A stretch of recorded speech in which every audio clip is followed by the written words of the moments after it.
Welcome back. Last week, the House narrowly passed the Republican plan to replace the Affordable Care Act. As the bill makes its way through the Senate, what changes do you expect to see, and will they hold up, Ron? What changes? I see the bill just being wiped out. Yeah. I see the bill, I see him holding it up like this, taking a match and lighting it and throwing it in a trash can. This That's entire probably where it'll thing go. was a political ploy, Yes. to my mind. And it was driven by the White House. Here is the reality. The Affordable Care Act is not perfect. We, I think, can all agree to that. Putting in place something that takes away protections for pre-existing conditions, that takes away a huge chunk out of Medicaid, that is eventually the net effect of which, yes, we're going to have 10% savings on premiums in 5 years after it goes up 30%. So that's kind of a bogus decrease that occurs at some point, which is coupled with a huge tax cut for the rich.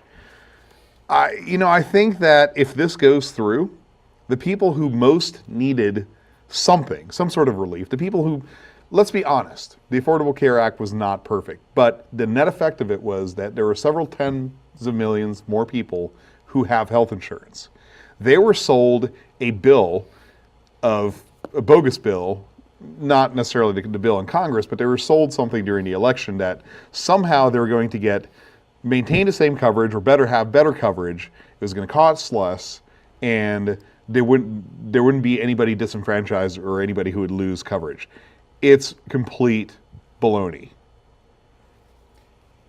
Well, I look at, they claim a win. They may have won the first quarter. There will be 4 quarters in this game on health care. Would you agree to that? Yes. Second quarter will be the Senate. The third quarter will be the conference committee, reconciliation committee. The fourth quarter is going to be the president signing the bill or not signing the bill. So the game is only 1 quarter over now. They prematurely claim victory. Yes, and that. But here's the problem. I'm sorry, finish your No, thought. go ahead. Here's my problem with this whole thing. There is, like everything else that comes out of Washington, there is so much disinformation coming out about this bill. Fake news. Call it what you want. I'm not going to use that term, but there is disinformation. There are pundits on the right that's saying it's the greatest thing since canned beer and sliced bread. It's not. There are pundits on the left that said we're going to throw grandma over the cliff. We're not. If you read the bill, and I did. All 370 some odd pages? Right. If you read the bill, there are things in there that I don't like. There's a way, for example, to your pre-existing condition. Yes, there are a set of circumstances where if you don't maintain continuous insurance coverage, you can be ousted on pre-existing conditions. If you do maintain continuous coverage, you can't. But let's stop, and that is. But that's one example. And I'm not trying to rabbit hole on that.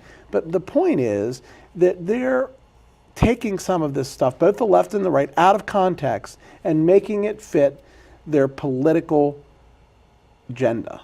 And it's wrong. Because this is 25% of our national economy. And isn't a good place to start the truth? And can't the Democrats accept that there are some good changes that could be a part of a new health care bill? Can't the Republicans accept that there's Obamacare and it's working and it's improving? Not working. It's going to affect. That is bogus. That is fake news, and you know it. So let me finish. Can't the Republicans admit that not all of Obamacare was a piece of crap? Okay. That there were a lot of good things in it that it started and it maintains. Are changes necessary? Yes, because the fact of the matter is, whether you agree that it's imploding or not, the fact of the matter is there's a lot less choices in a lot of states than there were. Why? I don't know. There's a very simple reason for that, because a lot of the state governments opted to not accept all the benefits that came with Obamacare. Now, look, Obamacare was not a perfect plan. Now, we have to start at a certain point, which, to me personally, healthcare is a right. Every single person in this country has the right to affordable healthcare and has the right to have access to healthcare when they need it. So any other argument outside of that, to me, doesn't make sense. I don't care if you're unemployed. I don't care if you're on welfare. I don't care what the case is. I don't care if you're not making enough money or your employer, by the way, deems that you shouldn't have health insurance because they don't want to pay for it. Every single person who lives in this country has and I think it is a fundamental right, as much as freedom of speech, as much as any other freedom that we have in the Constitution. The right to health care should be a freedom.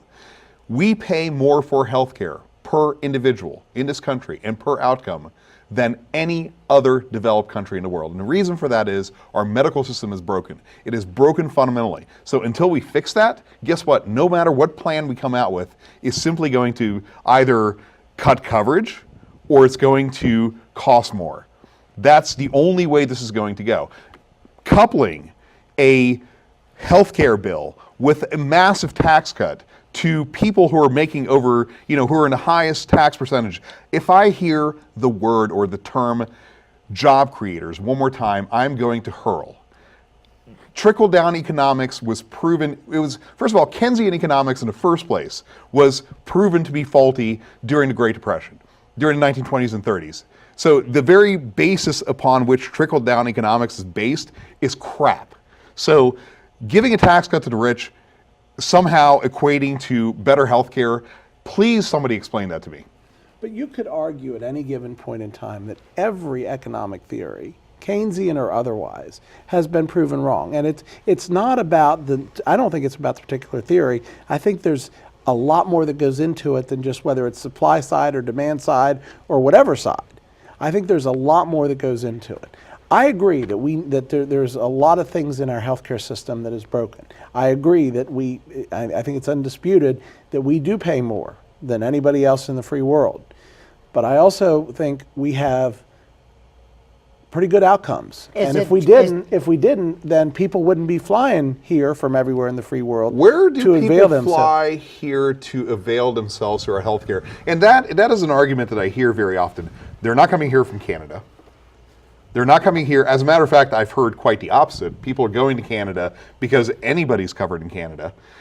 They're not flying here from Germany. They're not flying here from France. They're not flying here from England. They're not flying here from Switzerland or any other civilized country.